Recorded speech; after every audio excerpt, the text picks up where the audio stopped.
Hello everyone, আমি রূপা চলে এসেছি আজকে সুইস রোল কেকের রেসিপি শেয়ার করতে। আগের দিন যেই কন্ডেন্স মিল্কের রেসিপিটা আমি শেয়ার করেছিলাম, সেই কন্ডেন্স মিল্কটা দিয়ে কিভাবে কেকটা রেডি করব সেটা শেয়ার করলাম। ফার্স্টে কি করেছি, একটি পাত্রতে 200 গ্রাম কন্ডেন্স মিল্ক নিয়েছি, তার সাথে 50 গ্রাম বাটার নিয়েছি। 50 গ্রাম বাটার নিয়েছি। বাটারটা রুম টেম্পারেচারে নেবেন, ফ্রিজ থেকে ডাইরেক্ট ইউজ করবেন না, তাহলে কন্ডেন্স মিল্কের সাথে বাটারটা মিশতে অসুবিধা হবে, ঠিকমতো গলবে না, ডেলা ডেলা হয়ে থাকবে। রুম টেম্পারেচারে হয়ে থাকলে তাড়াতাড়ি সেটা মিক্সচারটা ভালোভাবে স্মুথ হবে। তারপরে ড্রাই ইনগ্রিডিয়েন্টসগুলো আমি এখানে ইউজ করেছি 1 কাপ ময়দা, 1/4 cup cocoa powder, 1 teaspoon baking soda, 1 teaspoon baking powder. সে ভালোভাবে সবকটা ইনগ্রিডিয়েন্টসগুলো একসাথে চেলে নিতে হবে, ডাইরেক্ট ইউজ করবেন না। বলে রাখি, এখানে আমি জলের পরিমাপটা বলতে রেকর্ড করতে ভুলে গেছিলাম। আমি বলে দিচ্ছি, 1 কাপ ময়দার জন্য 1/2 কাপ জল নেবেন, দিয়ে যে কোনো এসেন্স ইউজ করতে পারেন, নাও করতে পারেন, দিয়ে ভালোভাবে ব্যাটারটা রেডি করতে হবে। ব্যাটারটা রেডি হয়ে গেলে একটি কেক টিন আমি এখানে ইউজ করেছি। কেক টিনের সাইজটা আমার ঠিক মনে নেই, কত ইঞ্চির আছে আমার ঠিক মনে নেই। কেক টিনের গায়ে ভালোভাবে বাটার অ্যাপ্লাই করে নিয়েছি।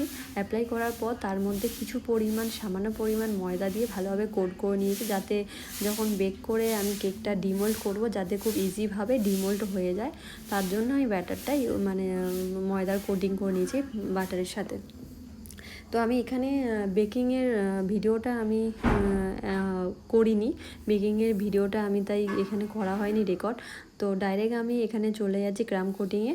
কেকের মধ্যে আমি ফার্স্টে কি করেছি, সুগার সিরাপ দিয়ে ভালোভাবে স্পঞ্জটা ভিজিয়ে নিতে হবে। দেন তারপরে ক্রিম অ্যাপ্লাই করেছি। ক্রিম অ্যাপ্লাই করার পর ক্রিমের ওপর আমি গানাশ ইউজ করেছি। অন্য সময় আমি যখন চকলেট কেক বানাই, তখন চকলেট কেক বানানোর সময় আমি গানাশ ইউজ করে থাকি, কখনও আবার ক্রাশও ইউজ করে থাকি। আজকে আমি শুধু গানাশ এখানে আমি ইউজ করেছি। ভালোভাবে গানাশটা অ্যাপ্লাই করার পর ফয়েল নেবেন, যেভাবে দেখতেই পাচ্ছেন ভিডিওতে আমি কীভাবে করেছি।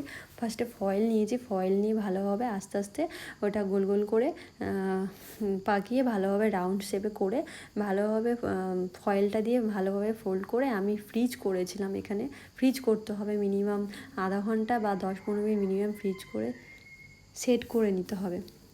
সেট করার পর আমি ফ্রিজ থেকে বের করে দেখতেই পাচ্ছেন কাটিং করে নিয়ে দুদিকে সমান করে কাটিং করে নিয়েছি। আর কিছুটা আমার গানাশ পড়েছিল, সেই গানাশ দিয়ে ডেকোরেশন করে নিয়েছি।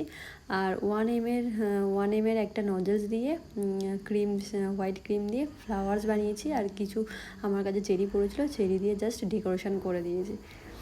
তো ভিডিওটা কেমন লাগলো, ভিডিওটি খারাপ লাগলেও জানাবেন। সো আজকের মতো টাটা, বাই।